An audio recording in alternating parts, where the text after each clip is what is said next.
ఆంధ్రప్రభకు స్వాగతం. విద్యాశాఖ మంత్రి ధర్మేంద్ర ప్రధాన్ గారి యొక్క రాజీనామాతోటి ఈ నీట్ పరీక్షకు సంబంధించినటువంటి ఈ ఉద్యమం ఏదైతే ఉందో అక్కడితోటి సద్దుమణుగుతుందని భావించాం. కానీ అలా కనిపించట్లేదు. రకరకాల ఉద్యమాల పేర్లతోటి ఈ20 అని, డీలిమిటేషన్ అని ఇలా రకరకాల ఉద్యమాలతోటి అక్కడక్కడ ఒక సుమారుగా ఒక అర డజన్ ఉద్యమాలు పైకి లేస్తున్నాయి. సో, దీనిని ఎలా కేంద్ర ప్రభుత్వం ఎదుర్కొంటుంది? ఇదొక సమస్య అయితే, ఈ ఉద్యమం తర్వాత జంతర్ మంతర్ దగ్గర జరిగినటువంటి ఆ అల్లర్లు, ఆ 2 రోజుల యొక్క అల్లర్లు పూర్తయిన తర్వాత ఇప్పుడు 2800 మంది పైన ఆల్రెడీ కేసులు ఉన్నాయి. దాంట్లో సుమారుగా 900 మంది మీద విపరీతమైనటువంటి నేర చరిత్ర ఉన్నటువంటి కేసులు. అలాగే 100 మంది మీద హత్యా నేరం, 66 మంది మీద అత్యాచార కేసులు. ఇట్లా ఒక 170 మంది పైన అక్రమ ఆయుధాలు కలిగి ఉన్నటువంటి కేసులు. ఈ కేసులన్నీ ఇప్పుడు ప్రభుత్వం పెట్టింది కాదు. వాళ్ళ మీద ఆల్రెడీ ఉన్నట్టుగా అక్కడ ఉన్నటువంటి వాళ్ళ రికార్డ్స్, పోలీస్ రికార్డ్స్ గుర్తించింది. అంతేకాకుండా దీని వెనకాల, ఈ ఉద్యమం వెనకాల మనకు కనిపిస్తున్నటువంటి ఈ సీజేపీ జనతా పార్టీ, ఈ ఏదైతే కాక్రోచ్ జనతా పార్టీ ఉందో, ఇది కాకుండా దీని వెనకాల ఒక డీప్ స్టేట్ ఉందనేది రోజు రోజుకి స్పష్టమవుతుంది. ముఖ్యంగా ధ్రువరాటే, గ్రేటా థన్బర్గ్ అనేటువంటి ఒక యాక్టివిస్ట్, యూకేలో ఉంటుందామె. వీళ్ళందరూ దీన్ని సపోర్ట్ చేయడం చూస్తుంటే ఈ ఉద్యమాన్ని, దీని వెనకాల ఖచ్చితంగా డీప్ స్టేట్ ఉందనేది అర్థమవుతుంది. ఈ విషయాలన్నీ మనం ఇప్పుడు చర్చిద్దాం. మనతో పాటు జూమ్ లైన్‌లో అందుబాటులో ఉన్నారు ప్రొఫెసర్ శ్రీ మురళీ మనోహర్ గారు. సార్ నమస్కారం అండి. నమస్తే అండి.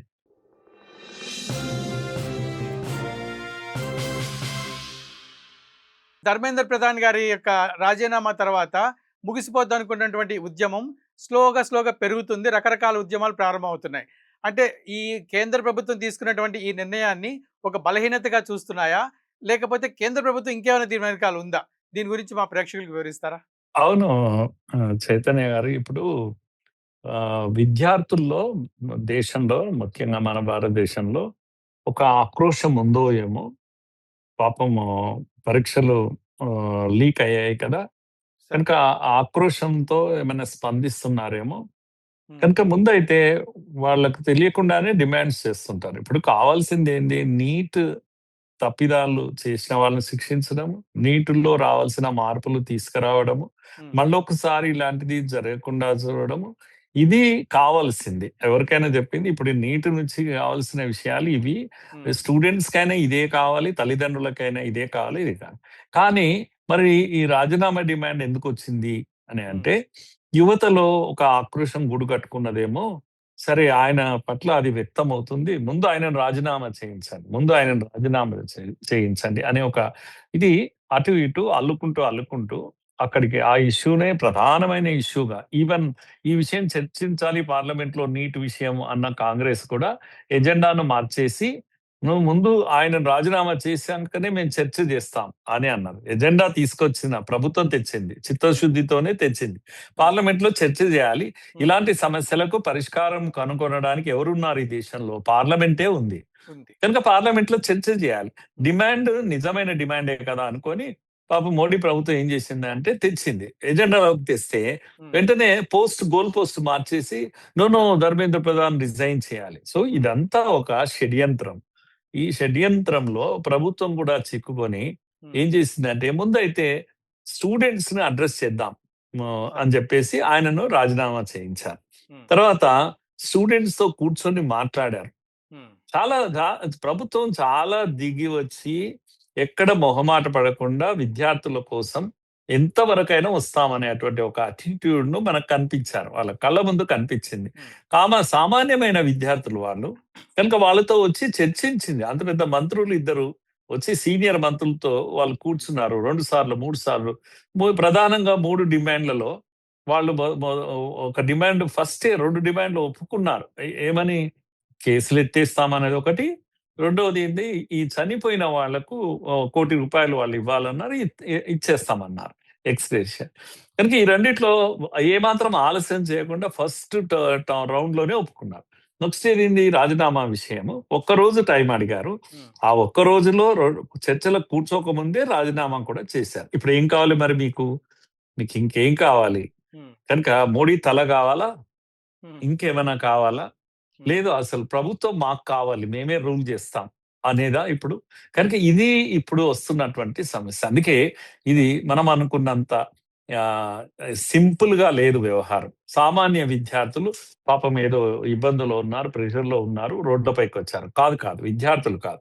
విద్యార్థుల వెనకాల అనేకమైన ముసుగు వీరులు ఈ ఉద్యమంలోకి చొరపడ్డారు.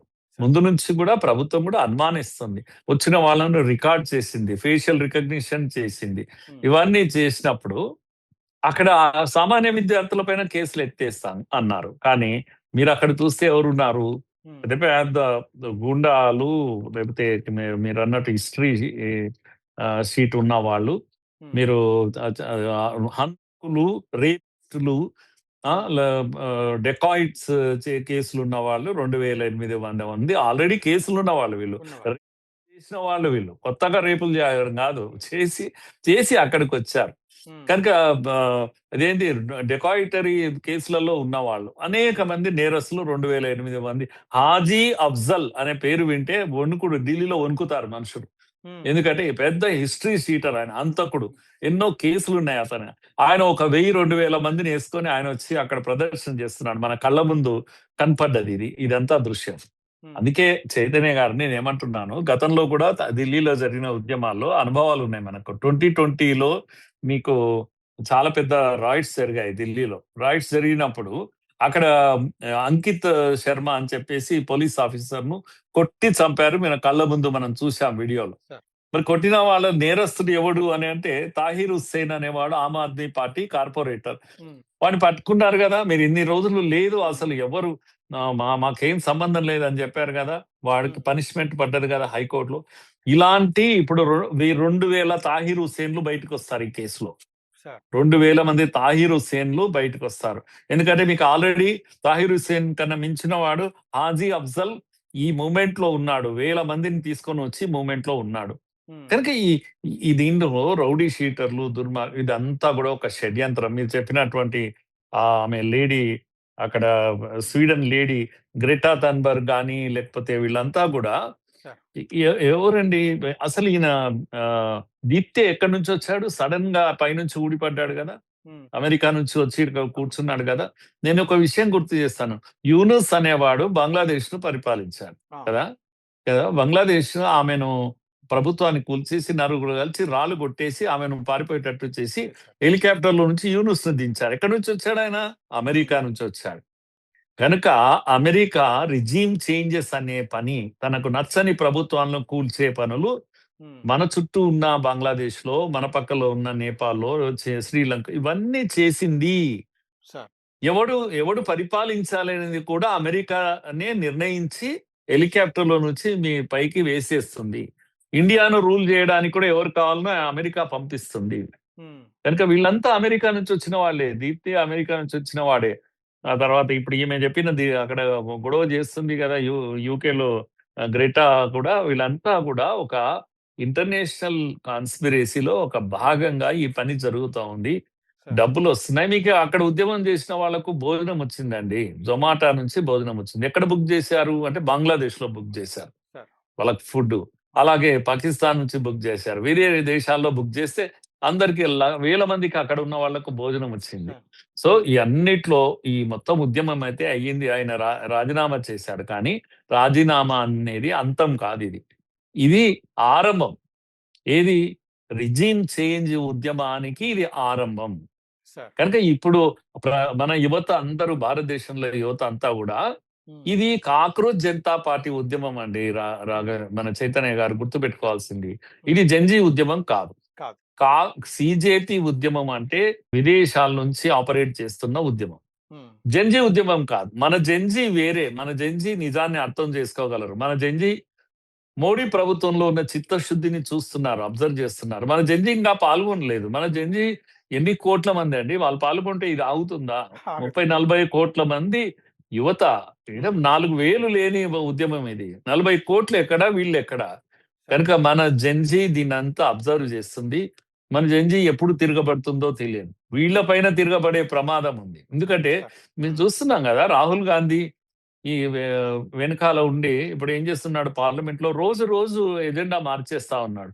హ్మ్. 7 రోజులయిందండి. ఎన్ని ఎన్ని వందల కోట్ల ఖర్చు ఇది.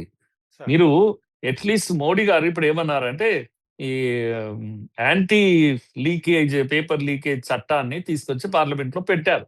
అవును. మీరు చర్చ చేయడానికి మీకు సమస్య ఏంది మరి? హ్మ్. మీరు అమెండ్‌మెంట్స్ కూడా 90 అమెండ్‌మెంట్స్ వచ్చాయి. వేరే హ్మ్. పార్టీల వాళ్ళు ఇచ్చారు.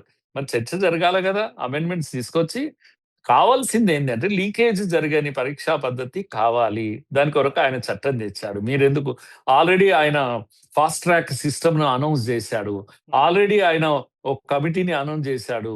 సార్. నీలం ఆయన ఆయన ఆధ్వర్యంలో అంతర్జాతీయ స్థాయి వ్యక్తులతోటి ఒక కమిటీ అనౌన్స్ చేశాడు.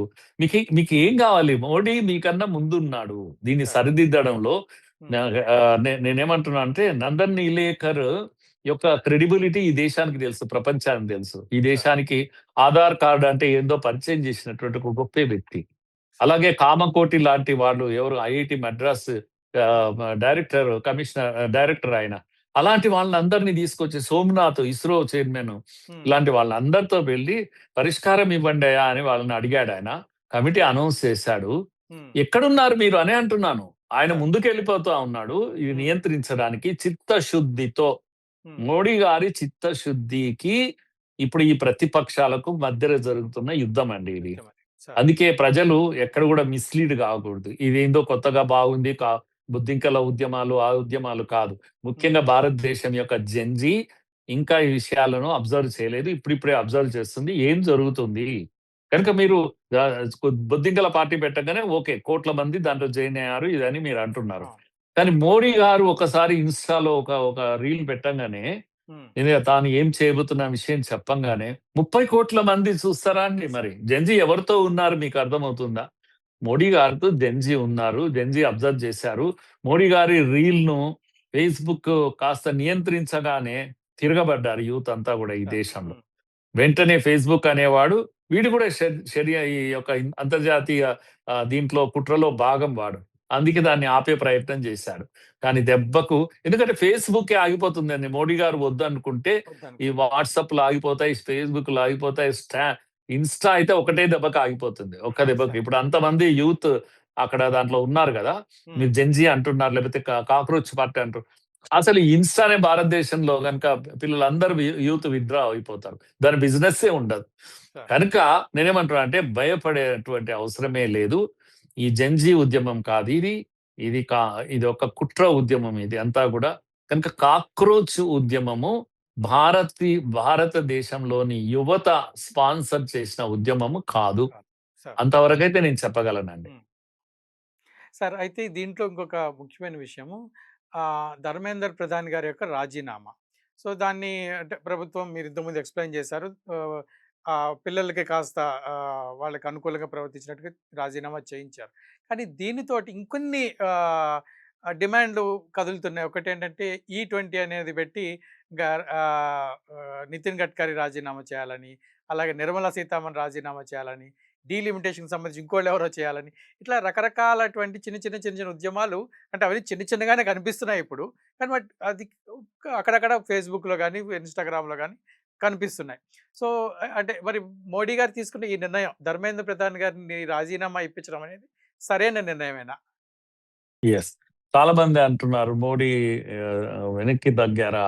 మోడీ వెనక్కి సరెండర్ తగ్గారు. అయ్యారా? లేతే మోడీ భయపడ్డారా? ఇలాంటివన్నీ కూడా అంటున్నారు కానీ, మోడీ సామాన్యంగా వెనక్కి తగ్గరు ఎప్పుడు గూడా. హ్మ్. సందర్భాన్ని బట్టి దేశ హితం కోసమే తగ్గుతారు. ఫార్ములాస్‌లో కూడా చాలా గట్టిగానే ఉన్నారు. ఫార్ములాస్ అప్పుడు కూడా మీకు గుర్తుంటది 30 రౌండ్లు, 40 రౌండ్లు చర్చలు జరిగాయి. సార్. చర్చలు ఎన్నడూ కూడా ఆయన డెమోక్రసీ లేదు మోడీ ప్రభుత్వంలో అంటారు గానీ, మోడీ ఎక్స్‌ట్రీమ్ డెమోక్రసీ చూయిస్తున్నారు. ఎక్స్‌ట్రీమ్ ఫ్రీడమ్ ఇస్తున్నారు. హ్మ్. బూతులు తిడితే మోడీ పైన సార్. మీ మీ మీరు యూరినేట్ చేస్తే గూడా బొమ్మ పెట్టి హ్మ్. యూరినేట్ చేసే పిల్లలు మీకు ఆ వీధుల్లో కనపడ్డారు. వాళ్ళు విద్యార్థులా అండి? హ్మ్. మోడీని బండబూతులు వాళ్ళ అమ్మగారిని గూడా బండబూతులు తిట్టారు. అంటే ఇంకేం కావాలి మీకు ఫ్రీడమ్ అని అంటున్నా. హ్మ్. మోడీ అంత నేనేమంటున్నా అంటే శృతి మించిన ఆహ్, లిబరల్ అటిట్యూడ్ చూయిస్తున్నారు. అంత లిబరల్ ఉండడం వల్లనే చులకన భావం కలుగుతుంది వీళ్ళకు. హ్మ్. అందుకని కాస్త కటువుగా వ్యవహరించాల్సిన సమయం వచ్చింది. మోడీ గారు సార్. తల ఒగ్గనట్టు కాదు నా దృష్టిలో. హ్మ్. హ్మ్. అంటే దేశం ముఖ్యము. దేశ ప్రతిష్ట ముఖ్యం. ముఖ్యంగా చదువుకుంటున్నంత యువత వాళ్ళ యొక్క అటెన్షన్ డైవర్ట్ కాకూడదు. మళ్ళీ వాళ్ళ చదువులు కొనసాగాలి. కనుక పొరపాటు పడి ఇదేదో మాకు సంబంధించింది నిజంగానే వీళ్ళంతా వచ్చి వీధుల్లో మాకేదో మేలు చేస్తున్నారనే భ్రమలు చెందకూడదు అని చెప్పేసి గట్టిగా పట్టుదల ఉంది. మీరు రాజీనామానే కదా! అదెంత పని అని రాజీనామా చేయించారు మోడీ గారు. కనుక ఇది తల ఒగ్గినట్టు కాదు. ఏమన్నామంటే తల దించడము అనేది ఒదగడము అనేది లొంగడం కాదు. లొంగడం కాదు. ఒదిగి ఉండడం అనేది నమ్రతకు చిహ్నం అది. కనుక గడ్డి పరక కూడా తుఫాన్ వచ్చినప్పుడు పడుకుంటుంది. కానీ ఆ నీళ్లు ఎక్కువ సేపు ఉండవని తెలుసు. అది వెళ్ళిపోయిన తర్వాత లేచి నిలబడుతుంది. కనుక అలాంటి గుణపాఠాలు అన్నీ మోడీకి తెలిసినటువంటి విషయాలు. కనుక ఇక్కడ తగ్గేది ఏం ఉండదు. ఇప్పుడు 2800 పేర్లు అన్నీ తీశారు అంటే మీరు అర్థం చేసుకోవాలి. ఆల్రెడీ ఇక్కడ 2 విషయాలు ఉన్నాయి. మనకు చాలా సున్నితంగా డీల్ చేస్తుంది మోడీ ప్రభుత్వం. ఎందుకని అంటే నిజంగా కూడా అమాయకులు చాలా మంది వచ్చారు. వాళ్ళను కాపాడుకోవాలి ఈ సమయంలో. అలాగే ఈ నేరస్తులు వేల మంది వచ్చారు. వాళ్ళను శిక్షించాలి. ఇప్పుడు ప్రభుత్వం ముందున్నటువంటి కనుక ఏమంటాం నీళ్లు పాలు పాలు తేలాల్సిందే. నీళ్ళంటే ఎక్కడున్నాయి, పాలు ఎక్కడున్నాయో తేలాలి, సపరేట్ చేయాలి. ఆ పనిలో ప్రభుత్వం ఉంది. కనుక ఈ గుండాలు ఇంకొకసారి వచ్చి ఉద్యమాలను తన చేతుల్లోకి తీసుకొని చేసేది ఇది జరగకూడదు ఈ దేశంలో ఎప్పుడు కూడా. ఈజీగా గుర్తిస్తున్నారు అందరినీ కూడా. మళ్ళా లోపలికి ప్రయత్నం చేశారు. తాహిర్ హుస్సేన్ ఎట్లయితే కోర్టుతో శిక్షింపబడ్డాడో ఇలా వందల వేల మంది తాహిర్ హుస్సేన్లు అవుతారు. వీళ్ళందరూ శిక్షిస్తాడు మోడీ. కనుక దీంట్లో తగ్గేది ఏముండదు. అయితే దీని ఆధారంగా ఒక విషయం ఈ సందర్భంగా నేను గుర్తు చేస్తాను చైతన్య గారు. మోడీ గారు ఇప్పుడు కొత్తగా నీటును నియంత్రించే ప్రయత్నం చేయలేదు. 14కు ముందు, మోడీ కన్నా ముందు 14కు ముందు ఈ దేశంలో మెడికల్ ఎడ్యుకేషన్ పరిస్థితి చాలా దారుణంగా ఉండేది. 40,000 కన్నా ఎక్కువ సీట్లు ఉండేవి కావు. 40,000 ఈ దేశంలో 140 కోట్లు ఉన్న జనాభాకు 40,000 సీట్స్ మాత్రమే ఉండేవి. మరి ఎందుకు పెంచలేదు? ఒక కనీసము 200 మంది 500 మందికి ఒక డాక్టర్ని పెట్టండి అని WHO చెప్తుంది. మీరు 2,000 3,000 మంది కూడా ఒక డాక్టర్ లేని దేశం భారతదేశం. ఎప్పుడు 14కు ముందు. కానీ మోడీ గారు వచ్చి ఏం చేశారంటే దీంట్లో అత్యధికమైన అడ్డంకి ఏముండేది సమస్య అంటే medical council of India MCI చట్టము బ్రిటిష్ కాలం నాటి చట్టాన్ని దాన్ని తొలగించారు. తొలగించి పార్లమెంట్ లో NMC అని కొత్త చట్టాన్ని తీసుకొచ్చారు. అది తెచ్చాకనే దేశంలో మెడికల్ కాలేజెస్ పెరిగినాయి. మీరు ఇప్పుడు 40,000 ఎక్కడ, 140,000 ఎక్కడ సీట్లు, 1,00,000 సీట్లు పెంచారు. స్వాతంత్రం వచ్చినప్పటి నుంచి 40,000 ఉంటే 10 ఏళ్లలో 1,00,000 సీట్లు పెంచారు. మరి ఇది కదా మీరు ఎవరైనా మాట్లాడుతున్నారా ఈ సర్వీస్ ఎందుకు ఇస్తున్నారు మోడీ గారు? తర్వాత 14కు ముందు అంటే 16 తర్వాత నీట్ వచ్చింది. అంతకు ముందు పరీక్షలు ఎలా జరిగేవి? మెడికల్ అడ్మిషన్స్ అంటే 45 రకాల పరీక్షలు జరిగేవండి. ప్రీ మెడికల్ టెస్ట్ అనేది ఆల్ ఇండియాలో జరిగేది. ప్రతి రాష్ట్రం ఎవరికి వాళ్ళు పెట్టుకునేవాళ్ళు. ఎయిమ్స్ లాంటి పెద్ద ఇన్స్టిట్యూట్స్ వాళ్ళు వేరే పెట్టేవాళ్ళు. జిప్మేర్ అనే సంస్థ వాళ్ళు వేరే పెట్టేవాళ్ళు. CMC అని క్రిస్టియన్ మెడికల్ కాలేజ్ అని వాళ్ళు వేరే పెట్టేవాళ్ళు. మైనారిటీ మెడికల్ కాలేజీలు వేరే పెట్టేవాళ్ళు. ప్రైవేట్ మెడికల్ కాలేజీలు వేరే పెట్టేవాళ్ళు. ఎవడి వాడు పెట్టుకొని మెరిట్ ప్రకారం ఇవ్వండి సుప్రీంకోర్టు చెప్పినందుకు పెట్టుకోవడము. ఎవడి డబ్బులు ఇస్తే వాడికి మెరిట్ ఇవ్వడం. ఈ ప్రైవేట్ కాలేజెస్ లో దోపిడి విచ్చలవిడి దోపిడీ జరిగింది ఈ దేశంలో. కోట్ల రూపాయలకు సీట్లు అమ్ముకున్నారు. రాష్ట్ర ప్రభుత్వాలు, మంత్రులు సీట్లు అమ్ముకునే వ్యవహారం జరిగేది. దిక్కు లేకుండేది. మెడికల్ సీట్ కావాలనుకునేవాడు 3-4 రాష్ట్రాల్లో పిల్లలు తల్లిదండ్రులు వాళ్ళని తీసుకెళ్లి రైళ్లలో కూర్చొని 3 నెలలు రైల్లో కాపురాలు ఉండేవాళ్ళు. హైదరాబాద్ లో, మెడ్రాస్ లో, బెంగళూరులో తిరిగేవాళ్ళు. ఇలాంటి ఒక దిక్కులేని పరిస్థితి ఈ దేశంలో పెట్టి మీరు ఇప్పుడు మోడీ నీట్ గురించి మాట్లాడతారు. నీట్ అంటేనే మీకు తెలియదు. కాంగ్రెస్ హయాంలోనే నీట్ ప్రపోజల్ వచ్చింది. పెద్ద మనుషులు కొంతమంది దీన్ని ప్రపోజ్ చేశారు. కాంగ్రెస్ ఎందుకు చేయలేదు అంటే లాబీ చేతిలో ఉంటుంది కాంగ్రెస్ ఎప్పుడు కూడా. ఈ ప్రైవేట్ మెడికల్ కాలేజ్ లాబీ ఇచ్చే డబ్బు కోసం కాంగ్రెస్ ఈ ప్రయత్నం ఎన్నడూ చేయలేదు. సుప్రీంకోర్టు కూడా ఇది చెప్పింది చెయ్యండి అని. తర్వాత మోడీ గారు నీట్ను ప్రారంభించారు 2016లో. అంతకుముందు 400-500 సెంటర్స్ ఉండేవి దేశంలో. మన తెలంగాణలో హైదరాబాద్, వరంగల్, విజయవాడ, విశాఖపట్నం, తిరుపతి 5 సెంటర్లు ఉండేవి. ఇప్పుడు మీరు దేశమంతా 5,000 సెంటర్లలో పరీక్ష జరుగుతుంది. సార్. హ్మ్. చైతన్య గారు మీరు గ్రహించండి. సార్. ఇంటి దగ్గరకొచ్చేసింది సెంటర్. హ్మ్. కనుక తల్లిదండ్రులు రైల్లో కూర్చొని దేశాలు, రాష్ట్రాలు తిరిగే అవసరం తిరగాల్సిన లేదిప్పుడు. అవసరం లేదు. 12 భాషల్లో పరీక్ష పెట్టాడు. హ్మ్. ఎన్ని అద్భుతాలు చేశారండి మోడీ గారు. సార్. హ్మ్. ఇంత పని చేశారు. 10 ఏళ్లలో మీకు చేసి పెట్టారు గదా! హ్మ్. ఇప్పుడు ఒక డాక్టర్‌కు 800 పేషెంట్‌లకు ఒక డాక్టర్‌ని చేశాడు. హ్మ్. అంతకు మొదలు 2000, 3000 ఒక డాక్టర్ 3000 పేషెంట్‌లకు ఒక్క డాక్టర్ కూడా ఉండేవాడు కాదు హ్మ్. మనకు. సో, ఈ ఈ ఇవన్నీ ఎందుకు చేశారు మోడీ గారు? సార్. చిత్తశుద్ధి ఉంది. ఎందుకు ఆ! మీరు చేయలేదు? ఫ్రీడమ్ వచ్చినప్పటి నుంచి 70 ఏళ్లలో ఏ పని మీరు చేయలేదో, ఆ పనిని మోడీ గారు చేశారు. చేసిందే పాపమా? హ్మ్. నేనిప్పుడు జెన్‌జీని అడుగుతున్నాను. ఇంత సార్. పని చేశారు గదా! హ్మ్. కనుక ఈ దుష్ట శక్తులు ఇచ్చిన పిలుపుతోటి మీరు దయచేసి మోడీని అడగండి మీరు. మోడీని గల్లబట్టండి. హ్మ్. కానీ మోడీ పైన మూత్రం పోస్తామనే వాళ్ళు, సీతమ్మను, రాముడిని తిట్టేవాళ్ళు, హ్మ్. 370 ఆర్టికల్ మళ్ళా తెస్తాం అనేవాళ్ళు వీళ్ళంతా ఎవరు? నీట్ అవసరం సార్. ఉందా వాళ్ళకు? హ్మ్. నీట్ కోసం కాదు ఉద్యమము. హ్మ్. కనుక ఇది రాజకీయ ఉద్యమము. అందుకే హ్మ్. దేశ యువత అంతా కూడా మోడీ చేస్తున్న పనులను చూడండి. సార్. తప్పు జరిగితే తప్పకుండా ప్రశ్నించండి. అందుకే మీకోసమే మోడీ దిగి వచ్చాడు. సార్. మీకోసమే ధర్మేంద్ర ప్రధాన్ పక్కకు తొలగించారు. సార్. మీకోసమే కేసులన్నీ ఎత్తేస్తామంటున్నాడు. అవును. కమిటీ వేశారు. ఆ! నందన్ నీలేకర్ ఆధ్వర్యంలో అద్భుతమైన ఒక కమిటీ వేశారు. హ్మ్. పరిష్కార మార్గం చూస్తున్నారు. సార్. కనుక కనుక వ ఒక ప్రధాన మంత్రి యొక్క చిత్తశుద్ధి, ఆ ప్రభుత్వం యొక్క చిత్తశుద్ధి హ్మ్. అనేది ఈరోజు ఈ ఫేక్ ఉద్యమకారులు అందరూ తీసుకొచ్చి సార్. దీన్ని మభ్యపెట్టి నీట్ కొరకే ఉద్యమం చేస్తారు. నీట్ అయిపోయిందండి. హ్మ్. పరీక్ష జరిగింది, లీక్ అయింది, ఎగ్జామినేషన్ జరిగింది. రిజల్ట్ కూడా ఇచ్చేశారు. ఇచ్చేశారు. జాయిన్ అయ్యి పిల్లలు పండగలు చేసుకున్నారు. వాళ్ళంతా విద్యార్థులు ఎక్కడ పోయినరో తెలీదు. ఇప్పుడు దీన్ని పట్టుకొచ్చి ఢిల్లీ వీధుల్లోకి తీసుకొచ్చి, సార్. మళ్ళా నీట్ అనే చర్చ చేసి, ఈరోజు ఇన్ని ఎమోషన్స్ రెచ్చగొట్టారు గదా! మళ్ళీ ఇప్పుడు నీట్ విషయం పార్లమెంట్‌లో మీరెందుకు మాట్లాడరు? సార్. పార్లమెంట్ సమయాన్ని ఎందుకు వృధా చేస్తున్నారు? ఈ హ్మ్. దేశ వాసుల యొక్క సమయాన్ని ఎందుకు వృధా చేస్తున్నారు? హ్మ్. ఇది ఇప్పుడు ప్రజలంతా గ్రహించాల్సింది. నిజంగా చిత్తశుద్ధి మోడీలో ఉందా? నిజంగా చిత్తశుద్ధి ఈ యొక్క కాక్రోచ్ జనతా పార్టీలో ఉందా? లేకపోతే రాహుల్ కాంగ్రెస్. గాంధీలో ఉందా? రాహుల్ గాంధీ. ఆమ్ ఆద్మీ పార్టీలో ఉందా? హ్మ్. ఇప్పుడు ఈళ్ళంతా గూడా పేపర్ లీక్ అయిన ప్రతి మంత్రి రాజీనామా చేయాలన్నారు గదా! మరి హ్మ్. పంజాబ్‌లో ఆయన మంత్రి రాజీనామా అక్కడ కూడా లీక్ అయింది గదా! అవును. కర్ణాటకలో లీక్ అయింది గదా! హ్మ్. ఇవందరూ ఎందుకు రాజీనామాలు అడగడం లేదు? కనుక ఇది రాజకీయ ప్రేరేపితమైనటువంటి ఉద్యమము. దీంట్లో నిజాయితీ లేదు. ఈ హ్మ్. సీజేపీ ఉద్యమంలో నిజాయితీ లేదు. అవును. కనుక ఈ ఉద్యమమే కేవలము రాజకీయమే మోడీ ప్రభుత్వాన్ని దించడానికి చేస్తున్నటువంటి ఉద్యమం. దీంట్లో నుంచి అందరూ బయటికి రావాలి. ఫోకస్ నీట్ పైన ఉండాలి. నీట్‌లో రావాల్సిన మార్పుల గురించే చర్చ జరగాలి. ఇప్పుడు ధర్మేంద్ర ప్రధాన్ గారు ఆయన స్థానంలో ఈ ప్రహ్లాద్ జోషి గారిని నియమించారు గదా! అంటే ప్రత్యేకంగా ఈయన నియమించడంలో ఏమైనా ప్రత్యేకతలున్నాయా అండి? లేదండి. నా నా పాయింట్ ఏంటంటే, ప్రహ్లాద్ జోషి కొందరు ఈ క్యాస్ట్ గ్రూప్స్ వాళ్ళంతా గూడా కొందరు మాట్లాడుతున్నారు. ధర్మేంద్ర ఆ! ప్రధాన్ ఓబీసీ, ఆ! వెనుకబడిన తరగతుల వాడిని వీళ్ళంతా కలిసి తొలగించారు. హ్మ్. మళ్ళా ఒక బ్రాహ్మణుడిని తెచ్చిపెట్టారు. ఇలాంటి హ్మ్. కొందరు డిమాండ్ అదేంది చర్చ చేసేవాళ్ళు చేస్తున్నారు గానీ, ఆ! మోడీ ఆ విధంగా ఎన్నడూ ఆలోచించడు. ముందు ధర్మేంద్ర ప్రధాన్‌ని ఇంటికి పంపించారు. కానీ, హ్మ్.